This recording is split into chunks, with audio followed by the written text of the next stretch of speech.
Pejuang Rusia berhadapan dengan striker Ukraina ketika sebuah pengangkut personel lapis baja dengan militan sedang berlomba di daerah Volchansk, wilayah Kharkov.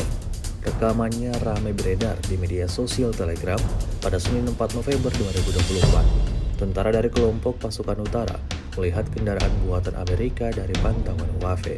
Tanpa berlama-lama, satu serangan tepat dari drone RPV Rusia mengubah kendaraan lapis baja barat yang dioperasikan tentara Ukraina menjadi kobaran api. Seperti yang terlihat dalam rekaman, militer Rusia mengklaim serangannya ini menewaskan semua yang ada di titik pertahanan Ukraina. Video ini viral dan menuai beragam respon dari warganet.